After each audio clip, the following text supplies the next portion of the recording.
let's record an episode of the implications of Phineas and Ferb, where we Let's do that. discuss the implications of Phineas and Ferb. I am Joseph. I'm also here. Okay, So well, that's good cool. to hear. It's good that Yeah. you're here. Mm. And when we say here, we also, you know what else is here? What? The theme song. Good evening, everyone, and welcome to the Implications of Phineas and Ferb podcast. There's 365 days in a gap year, and uni's gonna come and end it. So the once in a lifetime problem for us is to find a good way to spend it. Making a podcast. Bam! Theme song. Bam, there it is, because it isn't actually here. Not for us, at least. Not for us yet. I We love the need magic to of get editing. one of those long distance soundboards going. We'll get there eventually, but right now we're very I lazy. know. Talking about being very lazy, God, university is a lot of fun. By fun, I mean not fun, and I've got work to do that I never thought. Yeah, right. I've We've been on a gap year for a whole, like, literally a year. Yeah. But instead of doing like a normal gap year where you go on holidays and stuff, we've done fucking nothing except record this stupid Yeah. little podcast. And so now I've officially I got away with the first 2 weeks of the math stuff, not having to watch the lectures. I have to watch this / next week's one, which is slightly slightly annoying because now I actually have to do that work, and then the other classes are picking up. Oh, It's a lot. Ugh. It's tough being you. It's it a hard is. life. It so is. I've got so many things to do, and you know what I'm doing instead? Recording Enjoying a my Thursday fantastic with you, podcast. recording a podcast. Oh, that's cute. I am enjoying my Thursday with you as well. And do you know who else is enjoying their day? Who? Phineas and Ferb. That was a nice little segue. Thank you. We're on season 2, episode 23. We're on Undercover Carl. Carl. They use that song a lot more than we thought. Yeah, It comes back a fair was few just times. the little joke when they did the little Carl song, but now they do it like it's been in the past 8 episodes. It's been at least 4 of them. Hmm. And I am not mad in the slightest. It's a It is a great song. fantastic song. And what happens in this one? Yeah, so I've got the synopsis for the first one. Phineas and Ferb just chilling under a tree, having a great time. Yep. And, You know how they usually do. classic episode intro. They're sitting under a tree. We get that little guitar jingle that, like, brings the episode in. We get the title card. It's all very standard Phineas and Ferb. An Yep. apple falls on Phineas's head and he goes, gravity. I wonder if there's any way around that. I'm like, what an opening Isaac line. Newton discovered gravity by an apple falling off a tree. Phineas will break gravity Through the same way. through the same way. He'll be like, how do we not have this happen? Let's get rid of that shit. And then Candace shows up and it's like, it's a rule of the universe. It's like a wearing, universal law. Not even you can break them. yeah, it's like And wearing I'm- white after Labor Day. You just can't do it. And I'm like, firstly, I don't know what kind of American bullshit Labor Day is, but I will be But it having sounds- none of it. I will be wearing white year round. It's one of the 2 colors that I can pull off, the other one being black. Because Black and navy are my 2 colors, and I have like 3 white things, which is actually really annoying when you're doing washing now. Because anyway, my classic that's all. look, black jeans, white t-shirt, jacket. That That's is what I true. wear You gotta make 99% of sure the days. jeans have large cuts in them, though. Otherwise, they're not worth wearing. Joe thinks that ripped jeans shouldn't be a thing, and I No, think I he's reckon an idiot. ripped jeans can work, but to the point where like there's a limit. If I can feel and caress your knee, it's a bit much. That's a feature, not a bug. Shut the fuck up. That was a good way to win me over with that. Anyway, So Candace goes, "It's a rule of the universe, like wearing white after Labor Day." And Phineas goes, "An absolute law without hope of repeal? That's despotism." Which is, they're like 3 for 3 banging lines. Like Just, there was like- not a single lull in that opening. It's just one of the best openings. And I'd like to point out and it's all dialogue. It's not like extreme circumstances. It's just fantastic lines, one after the other. Like It's just well-written conversation between people. And I'd very much like to point out that Phineas and Ferb have broken the universal laws already. yeah, multiple plenty of times. times. Lots of times, yeah. Yeah, so conservation of energy, the one where you can't create or destroy it. No, they're fucked with that. They've got free energy before. There's the thermodynamics one. With, like, Well, the heat. one, I don't know what it's called because I'm not a nerd like you, but the one where you can't just create matter. Yeah, like, so all that's matter has to come from conservation somewhere. of kind of energy and conservation of matter as well, because they're the same thing. But yeah, you can't just make shit out of nothing, which they do. They've broken a lot of rules, and they've broken a lot harder rules. Gravity is the weakest fundamental force. Yeah, because it's got a lot of exceptions, right? No, it's just weaker than the weak force. Oh, like literally just a fairly weak force. Yeah, so there's 4 fundamental forces, and when you rank them in terms of like strength, which one has like provides the most force for the little amount of like mass or energy, it is the lowest. It's lower than the weak force, which doesn't make much sense. Like if I was doing names, I probably wouldn't call the third weakest fundamental force weak force, but you know, I didn't even know that there was a fundamental force called weak force, so that's cool. We'll do a bit of learning. Real quick. There are 4 fundamental forces: gravity, the strong nuclear force, the electromagnetic force, and the weak force. The ones that... And then just the force, which is the most powerful of all of them, because it's the only one that allows you to It's in every find living inner peace. organism. Star Wars was onto something. Yeah. Jedi are just energy benders from Avatar. I've connected the dots. I've connected them. But the 2 that you'll care about, what everyone knows about, is the electromagnetic force and gravity. An electromagnetic force is like lights, magnets, and the thing that stops you falling into the earth. Very cool. Yeah. Anyway, it's a fun time. Yeah, love doing some learning Gravity on this podcast. is not that hard to beat. You have beaten it before when you build rockets and shit. Well, while we're doing some learning, I'll provide the one bit of learning that I can provide, and that is that despotism means tyranny. It's just synonymous for tyranny. Oh, yeah, good to know. When he's like, we've got to defeat gravity, I'm like, bro, you've already done that. Like you've broken the escape velocity. You've got 0 gravity. You've traveled really far. But no, they were just punches. They were just like swings at the fundamental law of gravity, because they completely destroy it. They're just having some fun, just goofing around, doing their thing. I respect it. They're just goofing around and make a machine that when you exit it, you just don't feel the effects of gravity. It's good stuff. I 100% respect it. And they've How? made it. How? Like, how? How do you just turn gravity off? It's not a thing. It doesn't Ant-Man. It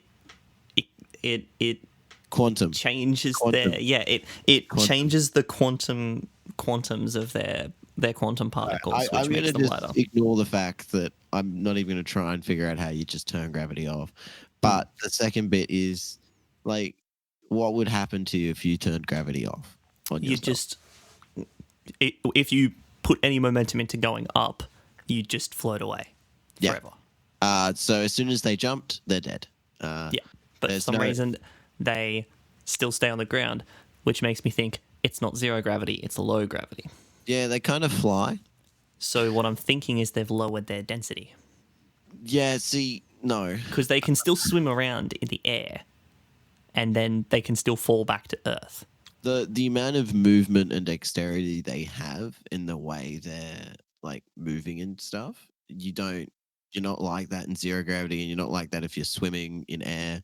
You're just not like that. Have you seen the videos of the early spacecraft where they didn't consider that 0 gravity meant that you would always have to have something to control your movement with? So there's some spaces in the spacecraft that are big enough that if you don't propel yourself across them and you end up stuck in the middle, you just kind of have to sit there, and you like have to swim against the air and find something to grab and just pull yourself over. And there's a really funny video of like 3 astronauts laughing while the 4th one's just trapped in the middle of the room, like desperately swimming through the air. And he can't move because, of course, you can't actually really get much propulsion swimming through the air. Yeah, there's nothing to every movement you ever do is because of Newton's third law, because it pushes back on you, but because there's nothing there to push back, you're just standing in this empty space, and it's actually And- super scary to think about. Yeah, I find that super terrifying that you could be in a room and you could just be in the middle of it and unable to touch anything and just like starve to death. Yeah, Despite the 'cause fact that you're like literally centimeters away from the nearest wall. it's like if you were on a frictionless so an ice pool, imagine like like a large sheet of ice, and you're sitting in the middle and it's completely frictionless. Mm. You're stuck. Yeah, you're And fucked. there's literally nothing holding you back. That's the point. There's nothing. Shawn Mendes style.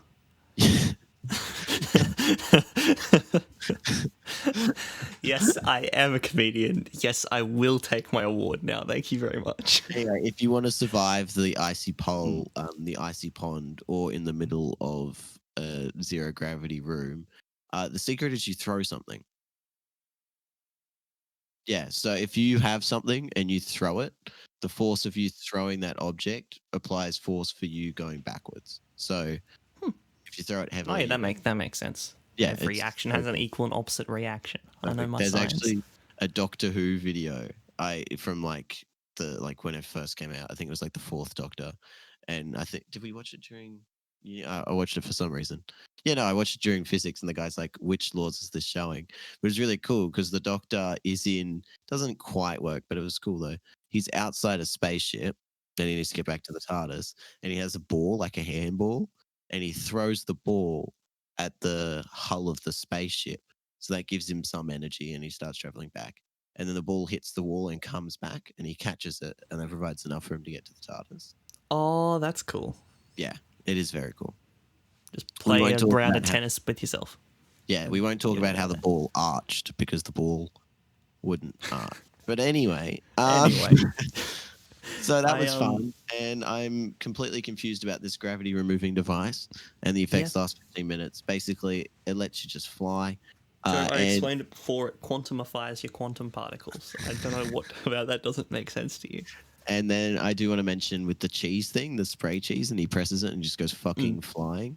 I think that would where your density bullshit maybe might work there. But Yeah, again, the third law. that was I wanted a some fun more gag as well. I education. really enjoyed it. So meanwhile, Carl, they've uploaded their plans to the internet, which is just a bad idea. Don't upload anything to the internet. Yeah, bloody hell. Don't, what's the especially not your USW? intellectual property. That's a bad idea. He says But like he's it's not a the- musician uploading his. Anyway, It's anti-gravity funinator. Well, not funinator. Everyone needs one. and Everyone that's can an anagram for evil ray gun hunter G or something. Yeah, so it has an extra R and you need an extra E. I was gonna check it, but thankfully Monogram did it for me with the anagram. And I really quickly want to talk about that anagram software because for starters, getting one to it was multiple words. If you hear a bit of noise, by the way, it's raining in Sydney, and there's not much I can do about it.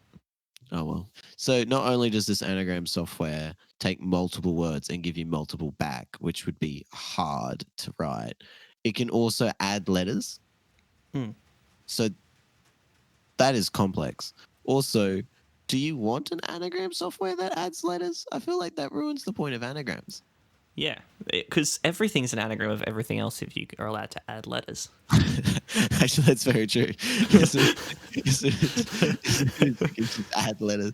It doesn't fucking matter what you say. Because, like, did you know that Joe is an anagram of Lachlan? If you take out the letters LACH, LA, and N and add the letters JO and E. Wait, we don't share a single letter. No, we don't. But Oh, we share 3 letters in our last names. What about Joseph? Lachlan Nope. has a H. No, you have a H. Oh, yeah, true. But our last names, Ross and Russell, are really similar. I met a guy called Murray, and I was like, Lachlan's name. Nah, nice. So they've uploaded their plans to the internet, and Doof yoinks them. Yep. Because, you know, he's bored. pirating things. He's having a lazy day. He's having a just lazy like, day. I'm just gonna pirate. I'm He's- just gonna BitTorrent that shit. He's I'm not, chucking a me with the Snyder Cut, and I respect that. I'm not giving Rupert Murdoch my money. That's a line I'll die on. Foxtel. Foxtel has nothing good on it, and I feel like the Snyder Cut won't change that at all. Yeah, the Snyder Cut's. I would say the Snyder Cut is even worth the price of a movie ticket, but the Snyder Cut is not worth the $140 fucking bucks a month that Foxtel is for 24 months or whatever sort of situation they've got going on there.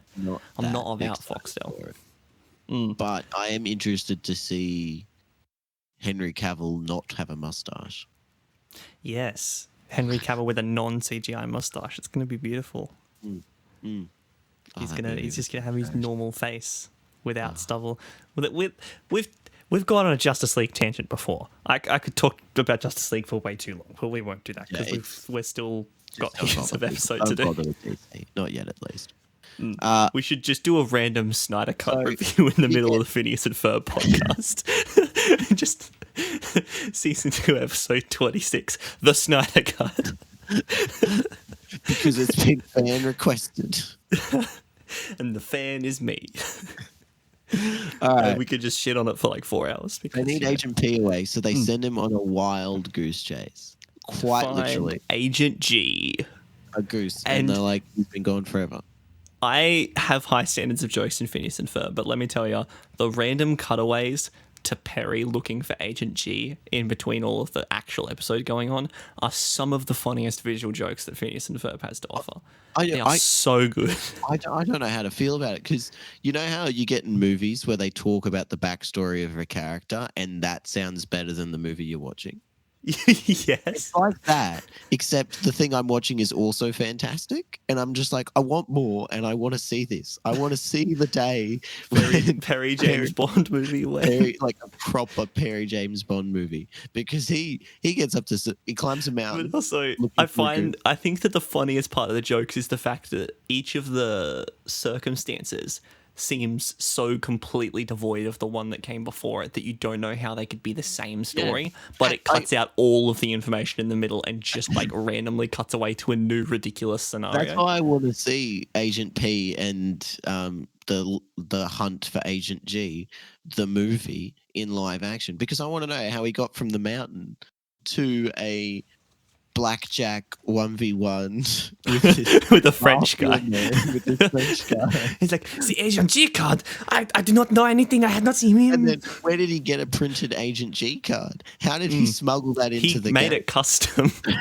He made it custom. And then he hand waved it into the game just for a dramatic reveal. He did his sleight of hand just so he could cheat at this game, just so he could ask this guy. And then once he shows, he's like, I know nothing. He just like jumps on him and he's like, tell me everything. And then there's two things worth saying here. Firstly, this episode is very accent heavy. There's a lot of accent jokes, which especially in the later Hit Flip Parade as well. Yeah, they're really good because I really love good accent joke. And then also, as is tradition, who's playing Agent G? What do you mean? If we're making a live-action Perry the Platypus looking for Agent G movie, we need to cut, because we know who's playing Perry the Platypus. Come on. It's Mission Impossible 9, Perry the Platypus finds Agent G. That's Tom Cruise. Oh, it'd be fantastic. But who's playing Agent G? We need someone who's committed to their own stunts, but we can't have Henry Cavill because he's playing Jeremy. Oh, he is already playing Jeremy. Who's someone who's like always doing their own stunts and like, there's no one as insane as Tom Cruise though. Yeah, no one. That's why we've got him playing Agent P. There's no one like Tom Cruise. Maybe we could get someone who just looks like a goose. We could get Michael Cera. We could get No, I think we get someone who isn't known for doing their own stunts, and then get them to do their own stunts. Because it's funnier like that. And so it's just funny because they can't do it. Someone who really doesn't want to do stunts as well. Like I don't know enough actors these days. Yeah, I don't really know anyone who's known for like not liking stunts. Maybe Benedict Cumberbatch, just because like I think he was in the news this week for not wanting to be in a Star Wars movie because they were like, do you want to play Admiral Thrawn in Star Wars? He's blue. And he was like, dude, I'm already in one major movie franchise and I have kids that I barely see. I'm not sitting in a makeup chair for 12 hours to be painted blue. And everyone's like, how dare he disrespect Star Wars? Like wanting to see your kids is like totally evil. I feel like, bro, you can do what the hell you like. But he would have been good. He would have been good. Yeah, he's already Doctor Strange. He doesn't need the money. Like he doesn't need to No, do. it Anyway, wouldn't be bad. so Benedict Cumberbatch can play Agent G because also he looks a bit like a goose. I was thinking Channing Tatum. just because. Because I he's think- just so ripped for some reason. Yeah, and then him with a fedora and dressed in a duck costume, except yeah. Okay, no, imagine this. It's like a metaphor for the animals. Like Channing Tatum is dressed in just a white suit and a fedora. And he's like called Agent G, and it's like a code name because he's like the goose because he's the funny guy on the team. And then hard cut Tom Cruise is just literally in a platypus costume with his face painted blue. Yeah, or he's and you just never address it. It's just green tealed, and because Tom Cruise is a short man already, you don't even have to make him any shorter. You just get him to stand. He'll look out of place, and he just doesn't say anything except for like Perry does. And it's just But Channing Tatum talks back to him like Monogram. Yeah, like he's actually speaking like Monogram does. yeah. And then there's one time where he like breaks down the whole play, and it's like this huge amount of detail Channing Tatum does to Tom Cruise, and he's like, "Oh, so you in?" And he just says the it's a And it's like, platypus "Yep, noise here," cool. and he's like, "Perfect, we're ready then." Or imagine it's shot like a noir film. So it's like black and or like not black and white, but like super desaturated and shadow. And like they're in a bar and he's sitting there in his white suit and he's holding a whiskey glass and he goes, you know, this business, I tried to get out. I'm not missing. I'm gone because I want to. I don't want to go back. Hard cut Tom Cruise in a platypus costume. Bright teal, And he's like- everyone else is black and white. He's bright teal, and he looks in his whiskey glass and he goes, "You know what? You're right, Agent P." And he like goes in for one of those like bro hug handshake things, but then But I'm bringing you in. Anyway. I bring you in. I can do it. You can do it willingly. Or you can do it in cuffs. He like I can bring you in warm, or I can bring you in cold. I'm bringing you in. I've left that life behind. You'll have to fight for it. Shot super seriously. Channing Tatum's just using like actual pistols, and then Tom Cruise is Very, flying like, with a platypus tail. Like throws a hat. All right. We I would want be to great see this James comedy Bond directors. Tom Cruise movie, Agent P, because at the end he breaks in through the wall like he always does, Which is apparently Perry has a problem with, according in to the next episode. astronaut gear, like his space gear. He's been to space. He went. To Where did he space find with Agent G? Where was Agent G? And then he's like, no one could find Agent G. It's all right. He went, well, AWOL, we assume, long ago. And he's like, And then he just walks in. Agent G's there. No, They he take off pulls Agent G out from behind his back Yeah, he's holding him by the neck. using like the magic pocket. Like he's just got him in his because pocket. Channing Tatum doesn't want to come back. He's on his vacation. He wants to leave this world behind. And then Perry's like dragged him in. In the live action version, it'll be like he's tied up and he's got a gag around, and like he does that thing that strong characters do when there's like a character that they've beaten, where he's like holding his arms behind his back and like throws him forward, and he falls down onto his knees, and he like Here he stands is. over him like here he is, like. And they just gave him him this mission because they needed him to go away. They're like, this is just a wild goose chase. He went above and beyond. And It's like that he's time taking my it dad so was in seriously. It's like that time my dad was in uni and they gave him a test, and then when they gave the results back, they were like, we're actually giving 100% to all the people that got 99% because one of the questions was actually unsolvable, except good old Murray up the back there did in fact derive the graph from the information he was given and then use the graph that he invented to solve it anyway. So Murray's getting 111% or whatever. And everyone hated him. for that How one. fast Perry's gone, and the monogram's just like, oh, we did not expect this. All right, Went we'll above have a- and beyond. No, you need a vacation. You deserve a vacation for this, but we can't afford it. But we So, can't afford it because he will do it never tomorrow. stops. Goes And to also because salute we've got the like man. one employee. And And Perry, Perry just looks not move. so mad. Just And I'm stares like, down. this is not the first time they've cheated him out of a vacation, as we've talked about on this podcast. He just stares him Let down. Perry and have a vacation. Perry's gonna go AWOL. He's only doing this because of loyalty. He's like, I understand More why manageable. Agent G went AWOL now, because like I would too if I didn't get any vacation benefits.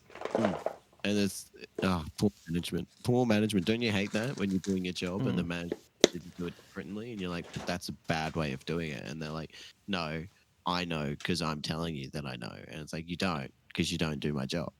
Don't you just hate when you Office go to space. management and you ask for some time off, and they're like, listen, we can't really afford to give you time off based on the current circumstances, and you object to that, and then your performance in that job suffers, but you still don't get given time off until you get performance reviewed, and then eventually you leave.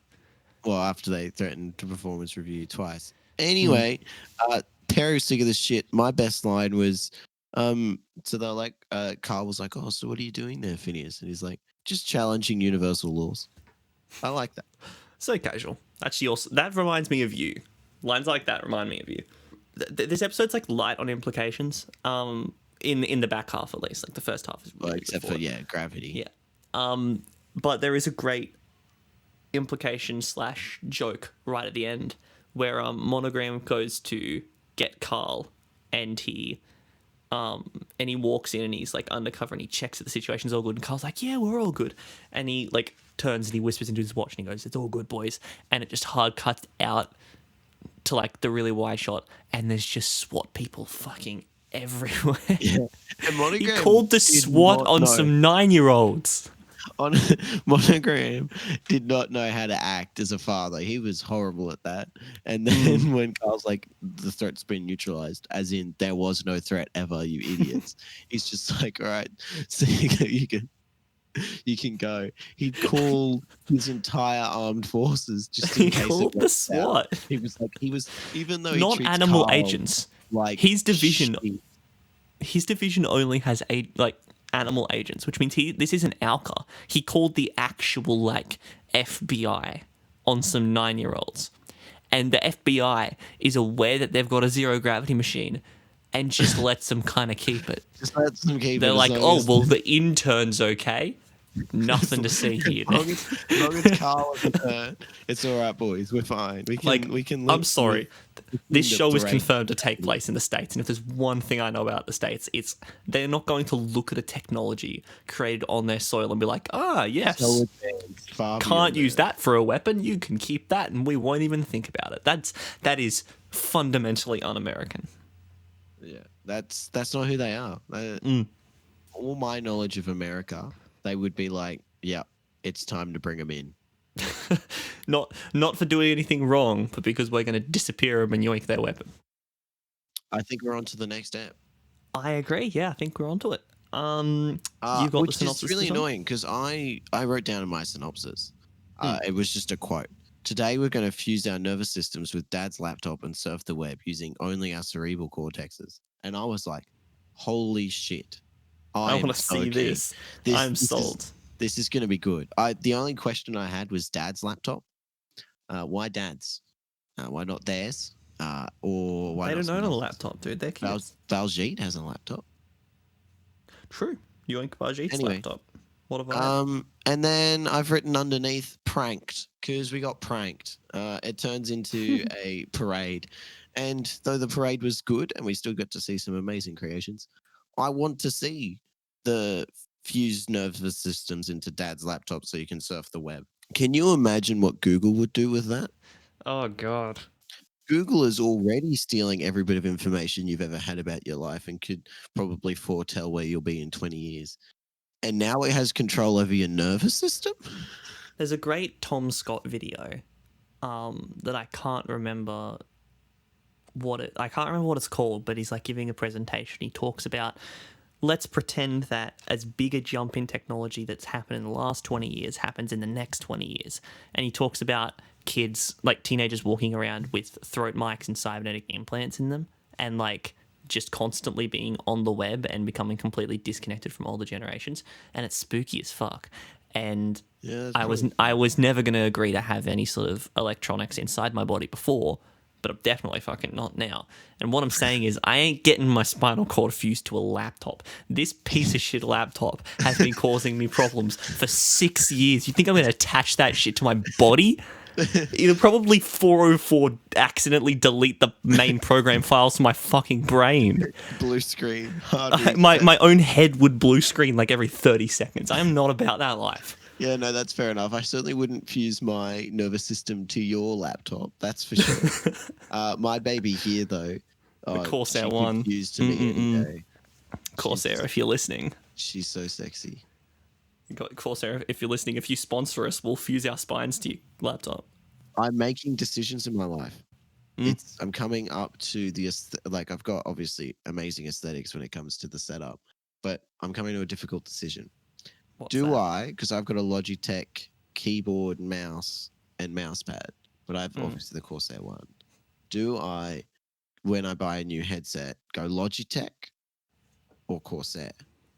Oh, that is a tough question. And when I buy my next mouse, do I go Razer because they have a really nice one, or stick with Logitech? Because the lighting is just off. Yeah. And it's slightly irritating. You know who would help decide this? Who? Any sort of sponsor. So Yeah. if anyone out there listening, brand loyalty. Like literally, we are so cheap for sponsorships. You send us like 40 cents and we'll buy your products for the rest of our life. It's literally just buying loyalty. Like it only has to be a very small transaction, my friend.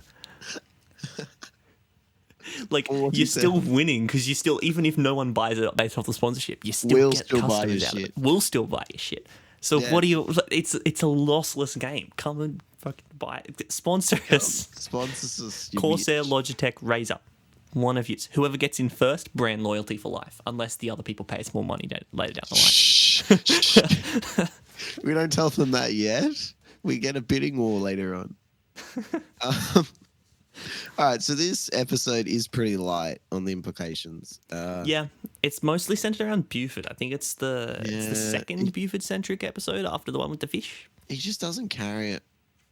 Yeah, I found that in the earlier seasons, particularly season 1, he's kind of light on character development, but I really like his dynamic here, and I like what he's doing. I didn't mind this, but not having Baljeet, I think, really slowed it down. Like it was, I agree. It was important for the story to have some other nerd kid, and it was cool to have the nerd kid just try all these different accents, and I think that's actually quite a cool way of doing. And it's a pretty good excuse to start doing accents on this show, isn't it? Exactly. Just randomly start dropping into accents because Baljeet 2.0 is fucking dropping into British accent. And he's like, I can't do Indian, but I can do all these others. And then he didn't do German, Irish though, which was a little bit disappointing. Did he do an Irish? I don't think he did. Well, I'm doing an Irish, so that's what matters. That's what matters. All right. Anyway, that kid really, he's no Baljeet. And Baljeet but also he was a throwaway character. He was Baljeet and Buford's dynamic carry Baljeet and Buford, and so without them, it's hard for it. But if this wasn't already a Carl-centric episode, it would have been funny to have Carl replace Baljeet. Yeah, true. Because then it's a named character rather than a rando. Yeah, true. But Buford and Carl's like bigger. He's older. He's an actual teenager. Yeah, which would make it funny when Buford beat the shit out of him. Okay, but anyway, it's basically a Buford versus Phineas and Ferb thing. Which is laughable work. Because it's laughable. The thing is, Buford is physically strong, but on what plane of existence is he even mildly an abstract threat for Phineas and Ferb? Yeah, did he break gravity? No. You know what he does to try and stop their parade? Dress up as a police officer. No. You think the law is going to stop him? He breaks a fire extinguisher. What do they call it? Fire hydrant. That's it. And the water goes over the road. Okay. How does Phineas and Ferb fix this? I'll give you some options. Ready? Okay. So A, stop the fire hydrant leaking, and then mop it up, or just drive through the very. I was going to say get a mop. Okay. Option A, stop the fire hydrant and just drive through the very thin amount of water, because it would have just gone through the gutters and stuff. 2, keep the fire hydrant going and bring a mop. C, call the fire people. Or D, do Operation, what was it? Something in Our Way, or that was the next one, where Ferb flies out of the first float in a drone, flies in front of everyone, pulls out a massive fan underneath, drills down through the bitumen, through the road, through the ground, goes underneath this small amount of water, then drills back up another small hole, allowing the entire parade to fall through this large hole, including the large floats, and then safely land at the bottom, we assume, drive back up directly underneath this small water pool. Happy as a lark. I'm gonna go with option A. They got a mop. It's very Phineas and Ferb extra. They're just showing off at this point, and I appreciate that. And I'm like, once that happens, yeah, it's pretty much like, just give up now. Anyway, he dresses as a policeman and sends them to the junkyard because he thinks it's like a black hole because the mass is inescapable. And I'm like, No, he was talking about the magnet thing. what Wasn't magnet thing? You know how junkyards have a magnet that they use for like lifting cars and shit? Yeah. I assumed he was just talking about that. Like they'd walk under that and they get sucked up. Right. Anyway, it didn't quite land, I think, is how he's wanting, which is how Buford talks anyway. It doesn't make much sense. And then, yeah, and that was it. So that pretty much happened. Short episode. Here's implication for you. Firstly, when Bajit shows up at the start of the episode, he is dressed as a vegetable Samoa. How do they know it's a vegetable Samoa? Yeah. How do they know what is inside that Samoa? It's a Samoa. If anything, it's a non-vegetable Samoa because it's got a human in it, and humans are made of meat. Baljeet, and Baljeet is not a vegetable. Buford, maybe. Baljeet, definitely not. Bajit is not a vegetable. It's just a great sentence. Her mother, Candace's mother, Lindana, as she should be called, signs her daughter away to a curse. Yep, she's like, you'll get Pharaoh's curse. Yeah, she's just like, put your hand up and say that you will not obsess with your brothers, or I'll get Pharaoh's cursed. And I was like, damn, that doesn't seem healthy. That's not how you do it. Love handle is on the float.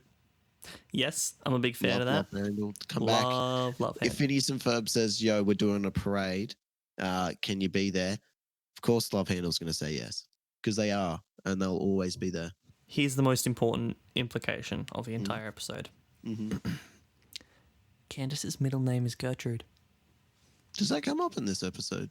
She knew goes that before. Candace Gertrude Flynn when she's doing the evil curse thingy. Right. Yeah. Yeah, that's true. And we also get one of the most recognized best jokes in the entire Phineas and Ferb universe. Yep. So it's always been a play that he's gone a platypus, Perry the platypus. But the best one out of all those Perry the platypus jokes is this one here, where it's it's a platypus balloon, and then it keeps flying up. Somehow hits off this like huge fedora hat billboard thing, and then he's like, "Perry the platypus balloon." It's a classic. It never. It And never. if you look at memes, it's just that's such a what good it gag. was. We also get another good like meta gag.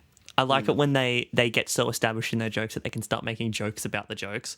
The Perry door situation, Yeah, where he traps him in a door because that's the same shape as him, because he always makes he makes things that- holes in the doors anyway. So he's like, righto, may as well do this. And then Perry defeats him by using his tail to knock on the door, and then Doof opens it, which is hilarious.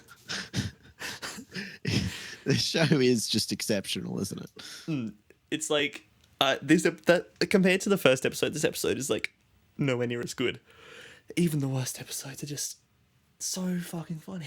Yeah, this show always is like Like it keeps there's a surprising reason me. we can sustain a podcast for 2 seasons about how amazing this show is, and it only gets better. Like season 4 is fantastic.